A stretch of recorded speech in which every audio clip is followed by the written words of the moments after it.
بسم الله الرحمن الرحيم waxaa nagu soo fool usbuuca soo socdo howlihii imtixaanka shahaadiga ee qaranka waa imtixaanka dugsiga sare sidaa daraadeed waxaan go'aansanay inaan la hadalno bulshada Soomaalida iyo ardaydaba sida uu qaba sharciga waxbarashada dalka sanad dugsiyeed walba dhamaadkiisa waa in arday kasta waxbarashadiisa la qiimeeyaa la diiwaan geliyaa la kaydiyaa lana ogeysiyaa natiijada imtixaanka sidaa daraadeed arday kasta oo dhamaysta dugsiga sare waxa waajib ku ah inuu u fariisto imtixaanka shahaadiga ah ee qaranka wasaaradda waxbarashada hidaha iyo tacliinta sare waxay ku jirtaa diyaar garow aad u weyn oo lagu doonayo kamira dhalinta howlaha imtixaanka sidii aan hore u shaacinay bishan Maajo ee aan ku jirna 19keeda 2018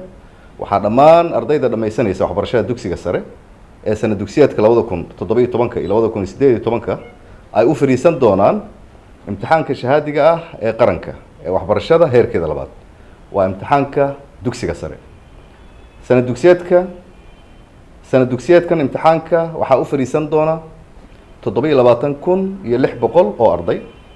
waxaana loo gali doonaa in ka badan 120 xarumood oo ka tirsan 4 maamul goboleed oo kala ah Galmudug, Hirshabeelle, Koonfur Galbeed, Jubbaland iyo gobolka Banaadir waxaa iyadana xusid mudan in fatahaada webiga Shabeelle dartiis uu dib u dhacay 1400 oo arday oo sanadkan imtixaanka gali lahayd kuna gali lahayd magaalada Beledweyne waxaan ardayda u ballan qaadaynaa inuusan dib u dhacani saameyn ku yeelan doonin natiijadooda iyo deeqii waxbarasho ee ay heli lahaayeen iyadoo marka ay xaaladdu caadi ku soo laabatana ay imtixaankooda gali doonaan waxaan u baaqayaa dadka Soomaaliyeed meel kasta oo ay joogaan rag iyo dumar gaar ahaan waalidiinta inay ka qayb qaataan habsami u socodka iyo fududeynta hawshan qaran waxaan sidoo kale ugu baaqayaa ardayda galaysa imtixaanka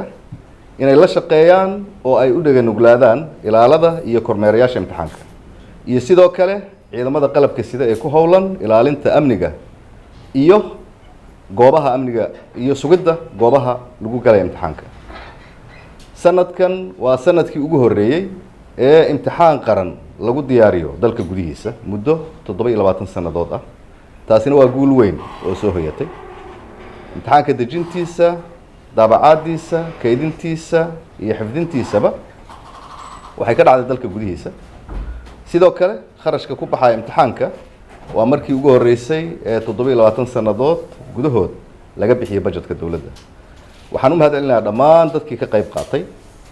oo taabagalka ka dhigay howlaha imtixaanka shahaadiga ee qaranka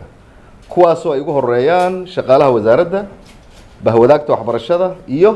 ciidamada qalabka sida waxaan ugu baaqayaa ardayda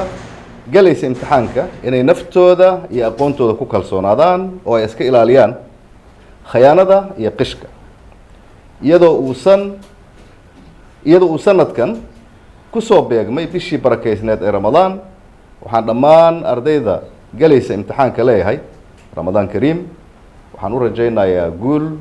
iyo natiijo wacan waad mahadsantihiin